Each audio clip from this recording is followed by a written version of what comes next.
Hola, buenas tardes a todos, ¿cómo están? Espero que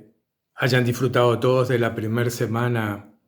de reinicio de actividades en UNI3. Me consta que muchos de ustedes se han ido incorporando a las actividades presenciales en esta semana. Otros darán en el correr de esta semana los talleres que comienzan y algún otro taller que empezará la semana próxima.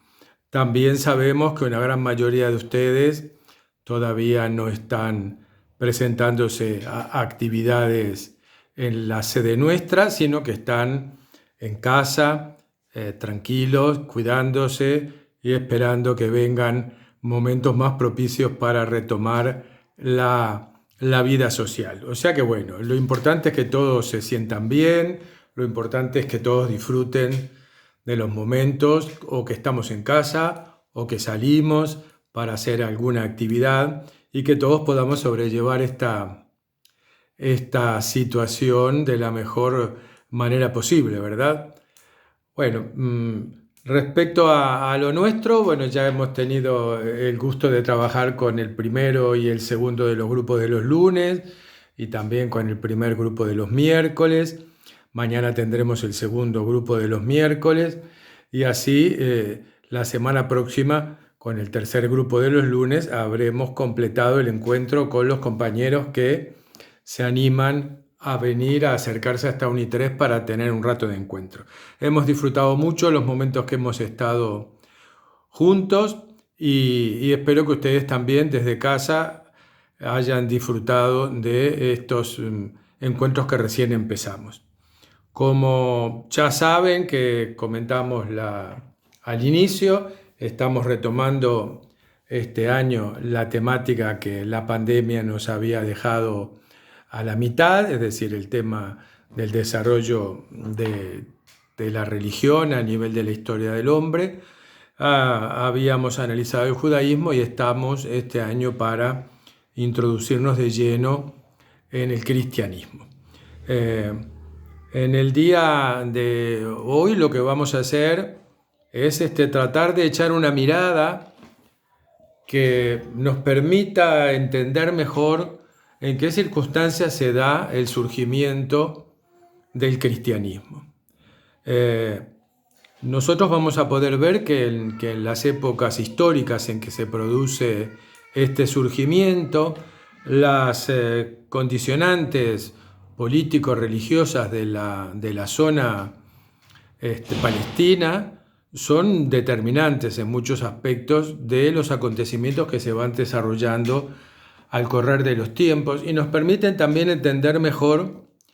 el surgimiento de esta nueva propuesta religiosa que se va a hacer mayoritaria a partir de su adopción como religión oficial del Imperio Romano. Para ello tenemos que hacer una rapidísima visión a vuela de pájaro de qué estaba aconteciendo en la zona de Israel, de Judea, cuando se producen estos acontecimientos de la famosa Semana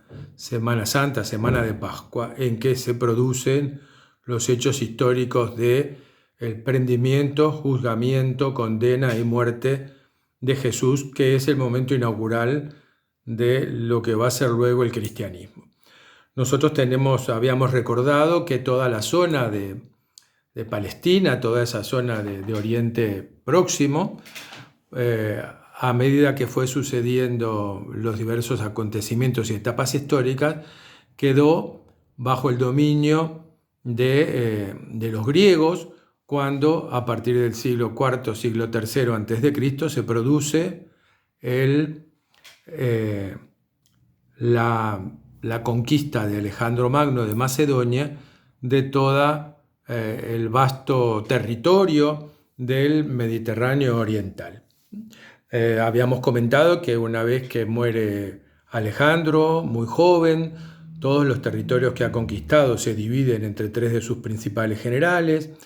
y sabemos que la zona geográfica donde está asentado Israel va a quedar bajo el dominio de Seleuco, y una vez que muera Seleuco, de los sucesores en eso que se conoce como dinastías seleucidas, que van a dominar todo el espectro de reinos orientales, excepto el área egipcia que va a quedar bajo Ptolomeo y las dinastías que él origina. Nosotros tenemos claro que una vez que Seleuco muere y sus territorios van pasando de sucesor en sucesor, tenemos que para el año 168 a.C., es decir, que cuando estamos en la segunda mitad del siglo II a.C., los territorios de la zona de Palestina están bajo el dominio de Antíoco Epífanes. Antíoco Epífanes es el rey seleucida que está en el trono en ese momento, y este soberano se va a caracterizar por una política que trata de darle un empuje muy grande a la helenización de las zonas comprendidas bajo su dominio. Es decir, que normalmente en estas épocas todas las clases cultas, el pensamiento lucubrativo, la literatura, el lenguaje de corte, el comercio, todo ese tipo de cosas se pensaba y se hablaba en griego, ¿verdad? Es decir, el griego era el idioma franco, el que servía, como hoy el inglés, para propiciar el intercambio entre todas estas zonas que tenían distintas creencias, distintos idiomas, distintas costumbres. Y por lo tanto, una gran porción de las élites gobernantes y de las élites dominantes en cada zona de los reinos seleucidas eran bastante proclives a aceptar una helenización de las costumbres, ¿verdad? Porque la helenización de las costumbres implicaba un avance importante en cuanto a que se superaban las rencillas locales y se podía llegar al manejo de un cierto estado común de territorios donde el comercio pudiese desarrollarse, donde el intercambio de ideas pudiese ser tutelado por una potencia que podía superar las rencillas locales. Obviamente que el intento de nuestro amigo Antíoco, se pasó un poco de raya con el caso del pueblo judío, cuando él intenta llevar la helenización de la zona a las áreas religiosas, es decir, que se mete con el templo, intenta helenizar la religión judía y en el templo va a colocar una serie de estatuas y de cosas que son en honor de los dioses paganos. Como podrán suponer, para el universo judío esto es absolutamente intolerable y la tensión aumenta sobremanera y termina con una revuelta contra Antíoco que va a ser llevada adelante por los hermanos macabeos, ¿verdad? Nosotros sabemos que esta revuelta de los hermanos macabeos, al cabo de 3 años de lucha, en el año 165 a.C., logran apoderarse de Jerusalén y a partir de ahí, durante más o menos un siglo, vamos a tener una serie de reyes autóctonos, de reyes locales, judíos, que son reyes sacerdotes, que de alguna manera van a ser reconocidos por el poder romano, ¿verdad? O sea que Antíoco va a ser suplantado por unas monarquías locales que tienen el beneplácito de Roma en tanto y cuanto aseguran que esa zona quede relativamente tranquila. ¿Por qué hablamos ya de Roma? Bueno, porque en realidad en esta etapa que va transcurriendo de fines del siglo II y siglo I a.C., poco a poco la predominancia griega va a ser sustituida por la presencia de Roma, que se va extendiendo hacia los confines del este mediterráneo. Y por eso es que Roma, en una situación en que todavía no puede dominar directamente en forma muy fuerte, utiliza monarquías locales a las cuales le da su bendición y aprovecha para ir poco a poco penetrando en esos territorios. Por eso estos reyes locales de la zona palestina van a tener el beneplácito y la protección y el apoyo de Roma, que se está infiltrando poco a poco en la zona antes dominada por la helenización griega proveniente de Macedonia. Esta situación, sin embargo, no quita que es una zona enormemente conflictiva, porque incluso el propio universo judío es particularmente dinámico, hay muchas rencillas internas, muchas formas de pensar el mundo judío, y por lo tanto muchas de estas facciones o interpretaciones diferentes llevan a que haya problemas políticos, revueltas, desorden, que poco a poco empieza a molestar a las clases o a las clases dominantes en el panorama judío, ¿verdad? Porque traban la vida normal, complican, hacen que no se pueda progresar, ¿verdad? Todo este panorama. Y entonces llega un momento en que una parte de esas clases dominantes judías deciden apelar a la intervención de Roma directa, para que, digo, como que Roma sería el mal menor, ¿verdad? Entre no poder sacar adelante un proyecto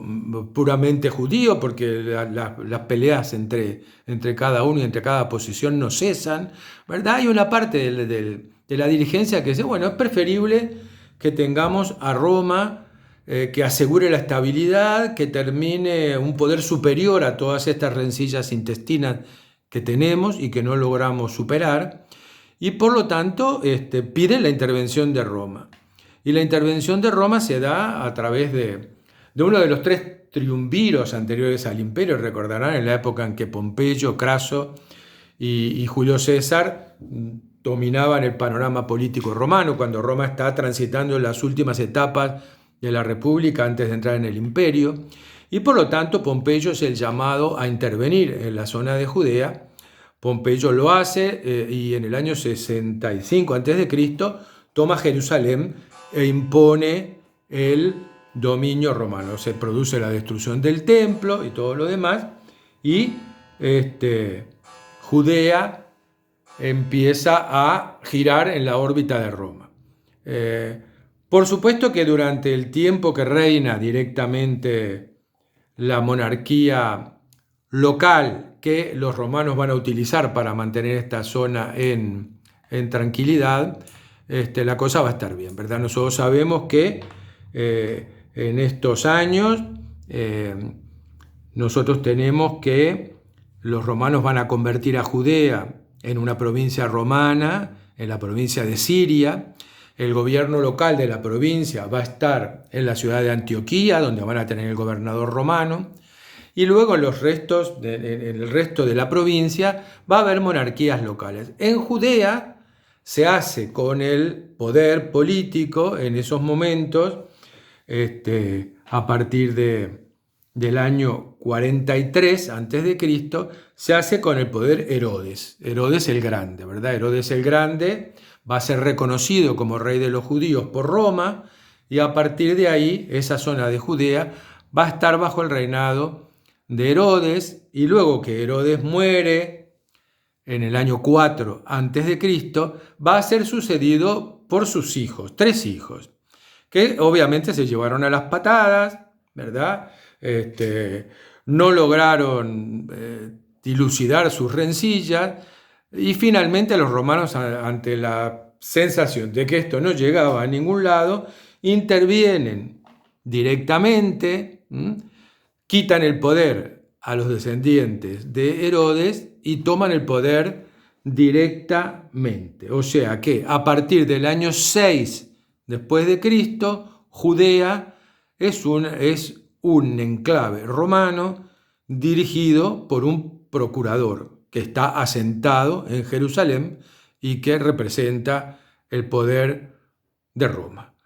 que es la situación política que nosotros nos encontramos en el momento en que se produce la famosa Semana de Pascua o Semana Santa, donde se dan los acontecimientos fundacionales del cristianismo, ¿verdad? En esa época, entonces, tenemos el poder romano directamente in situ,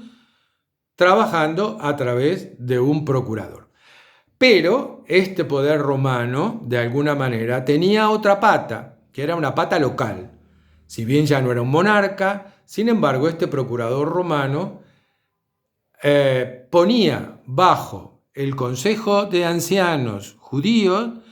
el mantenimiento del orden y el control de la población. Este conjunto de esta institución judía, este conjunto de personalidades que eran los encargados y los responsables de velar por el orden ante el poder romano,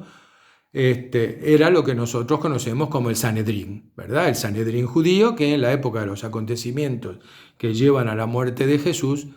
está, recordarán, bajo la dirección de Caifás. En estas épocas, en todo este proceso, nosotros tenemos que, ante la inestabilidad de la zona, hay una gran porción de la población judía que empieza a emigrar, empieza a irse de la zona de Judea hacia otras ciudades que ofrecen una mayor seguridad y que ofrecen una mayor posibilidad de desarrollo, ya sea desde el punto de vista intelectual como desde el punto de vista económico. Y por lo tanto la diáspora, esta primera diáspora judía, es muy importante, a tal punto